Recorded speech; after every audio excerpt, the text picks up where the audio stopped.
Alright, so in this video, I'll be talking about Forever Young and what races he should run in 2026. I think it's pretty clear cut what he's going to run in, but just recently there's been a few interviews by Yoshiro Yahagi, who is Forever Young's trainer, talking about different options and a potential run on turf in the Arc. So I'm going to be working around that. But firstly, I want to talk about some of this racing that's happened on the weekend, most notably Meydan and Gulfstream. For me personally, my punting was going well after Meydan, but then it completely fell apart at Gulfstream. But to be honest, I've got this system going, and I don't think I think it was just a mixture of a few bad rides and horses running way below their merits. So I'm kind of not that fussed about it. But at Meydan, there was some really good wins. You saw Six Speed win the 2000 Guineas. Oprabella obviously gets his first Group 1 in the Jebel Hatter. And it's Gayar's first Group 1 winner in the Northern Hemisphere. Obviously, he had Observer in the Southern Hemisphere. So you had those two, and then you had El Nasib, who, it wasn't one of the greatest rides. Although it was weird though, because obviously in El Nasib's past few races that have won, he's been a closer, and he's come from the back. Whereas you'd see in this race from the get go, Sylvester de Souza was like rushing him forward, which it might have been trainer's instruction, but it just seemed very weird. I wish he'd been ridden a bit quieter and come down the outside as he's done his last few starts. We also saw Sunway of all horses win the Al Kale Trophy, the Group 3 staying race, which was a big surprise to me because even in the video I made previewing these races, I said that Sunway couldn't win. I said something a bit harsher, but I'm not going back into it. But yeah, in that race, I just noticed Sylvester de Souza rode all the other jockeys to sleep. It was a relatively slow pace. Like Nightwalker was going a bit hard, but once he dropped off, SDS just was on the gas, from the front, and caught a few of those other jockeys sleeping, like James Doyle on Meydan. He just caught them sleeping, and obviously Sunway's staying ability, he ran over like 2 miles and some of those long distance races during the summer. So yeah, it was a great ride by Sylvester de Souza. Then at Gulfstream, one of the horses I was on, Ohana Honor, who I thought was a really big chance, just like it was a mixture of getting sort of held up, but just ran like terribly. But yeah, that was kind of the narrative for me. And that's right, David Egan had a win in one of the Group 3s. But that was, as I was saying, the narrative for me. A lot of the horses I backed just ran so far below what they were meant to do. So that was kind of disappointing. But, there were some good winners that I wasn't on, like buddy Skippy Longstocking, who, similar to Sunway at Meydan, I said had zero chance of winning. But, 7-year-old obviously somehow hit his prime now and beat his stablemate, White Barrio. So there might be some talk of it going to Dubai, which probably is a bridge too far, but, it might be the only time the owners have a Dubai World Cup runner. So all power to them. Now, step away from those two meetings. I saw a tweet yesterday morning saying that Tower of London was now in training with Joseph O'Brien. If you don't remember, he was a really good stayer trained by Aidan O'Brien.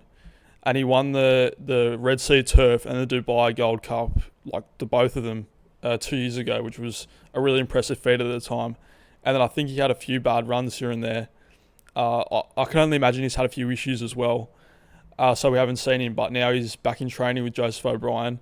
And he's 33-1 for the Gold Cup, so that's interesting. I feel like he could be a good Gold Cup horse. He's 6, so he's not that old, especially for stayers. So he should be an interesting addition to the staying ranks this summer and the spring as well. So, all right, so we'll get onto the video today. What I actually wanted to talk about. I just wanted to talk about some of the things that happened on the weekend. All right, so Forever Young, obviously. If you followed like racing in the Middle East and Japan, you've known this horse is a gun from way back as a 3-year-old. I remember obviously he won the Saudi Derby, and then they took him to Meydan for the UAE Derby, and he was literally 3 wide, punching the breeze the entire way. He basically, any other horse wouldn't have won that race. He was just in this horrific position, off the track for the entire way, basically. And he kept gritting down and ended up winning the race. And it was just, there was just so much merit in that run. You thought, this is going to be a serious horse wherever he goes. Obviously, he went to the Kentucky Derby next, and he arguably should have won. Obviously, Tyler Gaffalione, the jockey of Sierra Leone, reached over and he grabbed the rein or something. It was just so weird. Such an American thing to do. They wouldn't do that anywhere else. But yeah, even in that Kentucky Derby run, it was just an insane run. And then after that race, I believe he went to that Japanese group. It's like a weird group one. I don't know, like a local group one on the dirt. And then he went to the Breeders' Cup where I believe around second or third. So, he was an excellent 3-year-old. And then obviously last year he went to war with Romantic Warrior in the Saudi Cup and just beat him, unfortunately. Obviously, some of us J-Mac fans felt that a lot more. But obviously, won the Saudi Cup, and then in the Dubai World Cup it came apart a little bit. But at the same time, a lot of the horses that had hard races at the Saudi Cup didn't run well at Dubai. Obviously, Romantic Warrior got beat. Forever Young looked like a shell of himself, to be honest. There were a few others, like Shin Emperor just didn't fire. But yeah, I remember specifically last year, the horses that ran a hard race at Riyadh ran terribly at Meydan or didn't win as a short price. So yeah, obviously, Dubai World Cup run, had a bit of a break. And then, he won the Breeders' Cup Classic, being the first Japanese horse to win the race. That's why I write him off in the race, because the Japanese have never won it. And with those American-bred horses, they've been bred for centuries to run on the dirt. And it just, it was historically, I try not to bet on horses that haven't won that race, like a Japanese winning the Breeders' Cup Classic. So, yeah, obviously made history by doing that. And now, this year of 2026 could set him up to be the highest earning racehorse of all time, if he does win the Saudi Cup and the Dubai World Cup. So I'll start there. I saw a tweet the other day. I think there's about 9 or 10 horses heading for Riyadh from Japan on February 4th, and he's obviously one of them. Yeah, running the Saudi Cup. Although I think 1800 meters is a little bit short of, some of his better stuff. Although he won it last year, he'll probably start $1.50, $1.60 for this race. I don't need to talk about it that much because he won it last year. I remember a big part of the narrative last year was that the dirt in Saudi is I think it's not as deep or something as other places. So, it's not that hard, and it also gives the turf runners a lot bigger of a chance. We've seen Romantic Warrior, who was a turf horse, almost win. Mishrif, who was a turf horse, he won the race. Panther Lasser won the race, and he was, he did a bit of both, but he was predominantly a turf horse.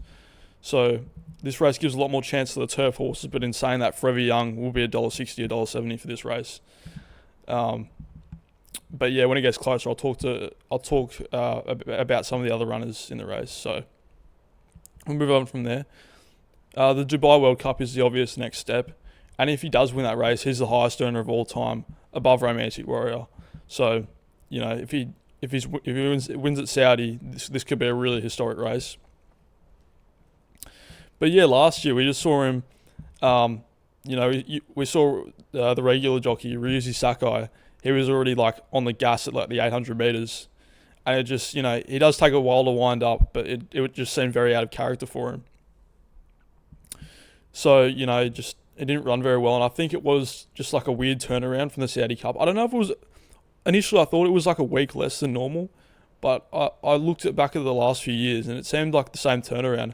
I think it was just because he had a hard race. Romantic Warrior really pushed him to the edge in that Saudi Cup. So yeah, that's what I'm putting it down to, just having a really hard race. And it's away from home. They're doing a lot of traveling, these horses. So it takes a bit out. Going from Japan, where they're at home, to Saudi, where it's a different environment, and then to Dubai, where another factor there was apparently he didn't have the best preparation going into the parade ring. There was, I don't remember the specific details, but I remember Yahagi, the trainer, was really upset about something, upsetting the horse or something. So yeah, there were issues there. You can write it off. So Yeah, so this is where it gets kind of interesting. Recently, the trainer has said that they might try and target the Arima Kinen, which is Japan's biggest betting race, bigger than the Japan Cup. It's a 2,500 meter turf race that falls, I believe, on Boxing Day. So this kind of opens up the window, or I don't know why you're opening the window. You're opening the door to a turf campaign in the autumn. So what I reckon they're going to do with Forever Young, or what they should do, because I'm an expert, is they should run him in the pre-4 at Longchamp, which is a Group 2, over 2,400 metres. It's on ARC Trials weekend. It'll probably be soft ground, but this is the thing with this horse. You know, he's run on like really hideous, sloppy dirt grounds. So although it's going to be a different world running on the turf, if he runs on a bit of a soft track, you know, you can kind of think, you know, he's had this experience on these bad tracks. Actually, he's only had one bad experience. I think that was in the Kentucky Derby. But even then, you know, this is a good warm-up race. I think 2,400 metres at Longchamp.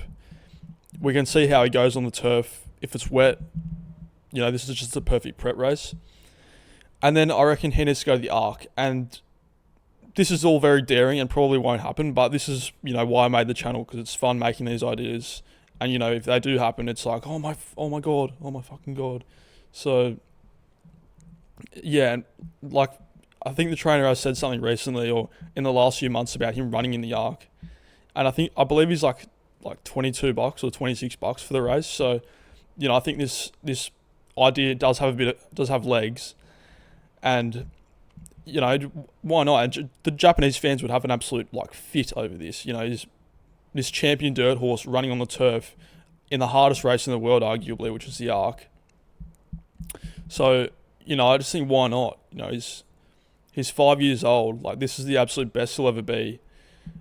You know, it would just be absolutely legendary to see him run in a race like the ARC, and just, you know, the entire sporting world gets behind this. I think a few years back, Japan's he might be current or his second or second highest earning Japanese horse of all time, Ushibata Soro, who was a legendary dirt horse and danced in all those big dances, and he did win the Dubai World Cup, I believe, in 2023. There was headlines about him running in the ARC, which he never did. But I think Forever Young is, you know, he's a better horse, and yeah, him running the ARC would just be like just an insane dimension of the race, like running against, you know, those champion middle distance horses in Europe.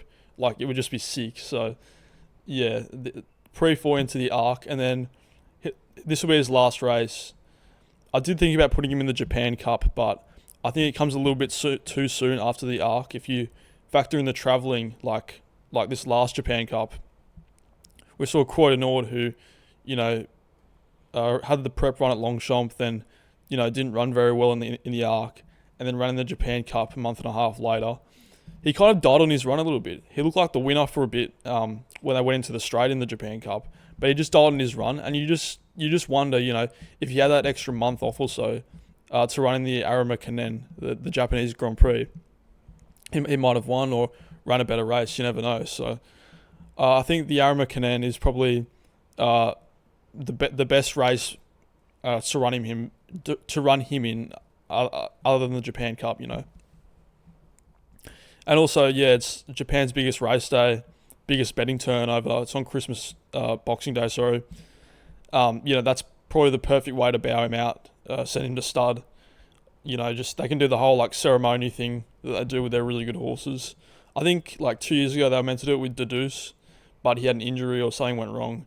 So yeah, I think that Arima Kinen's probably you know, the best race to finish his career on. You know, he does it on his home crowd, and you know, if he wins, he gets his JRA Group 1, which he doesn't have one of yet. So yeah, that seems logical. Yeah, I really hope they run this horse on turf this year, because, you know, he's done everything on dirt. It would just be insanity if he ran on turf and, you know, won the ARC or something. It'd just be ridiculous.